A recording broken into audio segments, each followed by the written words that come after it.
For me personally, I think that they should continue to play. I think that particularly considering the way the NBA has really facilitated them using their platforms to address these issues, and the players, LeBron James and Harden and Westbrook and Chris Paul and just the list goes on and on. There's so many brothers that have so adroitly and eloquently articulated their positions. Obviously, they've used this platform to their advantage. Understand also the consequences of not playing. Ultimately, when you elect not to play and you ultimately compromise the bottom line of the NBA, you also compromise the bottom line of yourself. And so you have to be prepared to recognize those sacrifices that you're going to have to make and take all of those things into consideration before you make the decisions that you make, as opposed to just making the decision because you're justifiably emotionally invested in a particular situation. And those who may feel like they're not emotionally invested in those situations might have a different opinion than you, but that's who you've mingled with in the business world. You've got to take all of those things into consideration ultimately before you make your decisions. And as a professional athlete, understand that when you're playing and you're performing, all right, and that's the reason the cameras are in front of your face. So when you disseminate a message and it's to the masses, it's going to be in excess of millions upon millions of people because they're going to see you inevitably by default, as opposed to you not playing but looking for a camera to address your issues. There's been plenty of people, and we had the wonderful, very intelligent Angela Rye on this show yesterday, and very accomplished, I might add. I have so much respect for her.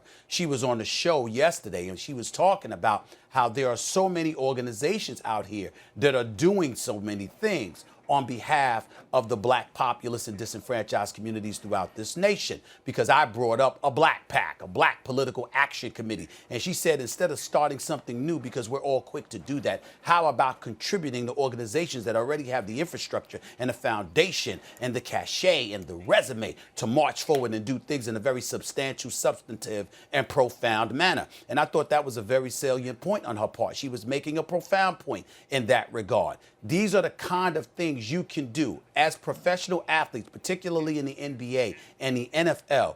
You have significant power, but it's important to understand that that power elevates exponentially if you're educated about the issues, if you're ready to speak eloquently or pass the baton to someone who can, who has the know-how, who has the connections and the networking and the power and influence to make your message really sing and resonate to the people it needs to sing and resonate to.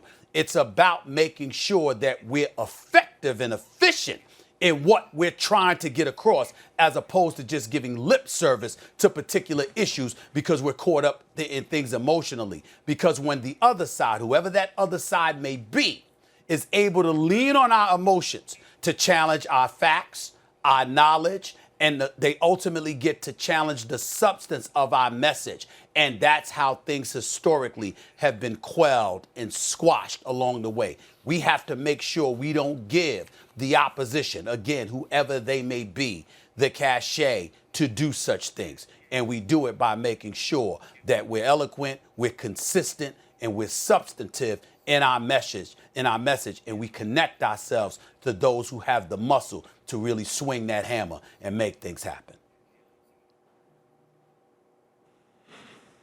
Yeah, I think everything that Stephen A. said is correct. Also, in answering the question, we can't tell players whether or not they should make a decision to play. That's simply based on themselves. That's based on their families, their situations, their careers, where they are financially. Because if they aren't in a place to use their voice, if they aren't in a place to wield their power, then they actually aren't using the platform that they've earned. And the reason that we get to talk about Doc Rivers today is because he is playing. If Doc Rivers makes that statement at a rally, if Doc Rivers makes that statement at a protest, it's not necessarily the national news it is because he made it after a playoff game, because after he coached a great game, after one of his players has a breakthrough emotionally and mentally, Doc Rivers had to sit up there and talk about Jacob Blake, who was just shot 7 times in front of his children, and talk about the routine traffic stops that he's had to talk his children through, and that he's had to explain to the young black men that he is raising, that you can't react the way that this white man can here, or this white man doesn't have to have the conversation with his children that I do. Those things are powerful. And now you move on to the systematic, the institutional racism that we see. And that's another step that players have to make. That's another thing, or another realm that we have to move in, but we need that help. You need help from ownership. You need help from large organizations, because black men, black people, black transgenders, black LGBTQ plus communities, black women who are disenfranchised continue to die, continue to be devalued. And we have to include that all when we talk. And that's the eloquence, that's the education that Angela Rye, that Stephen A. are talking about today, that are talking about now. And so I don't think that they should just skip playing basketball or skip playing football, and that will be the next step to hurt the oppressor, or that would be the next step to lead us to change. What will lead us to change is actionable items. What will lead us to change is continuing to be a voice, and to continue to hear CP3 when he wins a game, not talk about whether or not winning a game was important, but talk about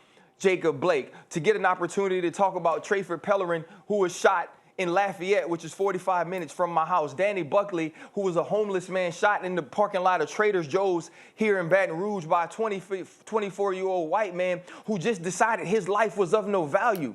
And the reason that he can decide that his life is of no value is because when unarmed men, when unarmed women, when black trans women, when black gay men, black gay women are shot and killed, there is no one to stand up and say it's wrong.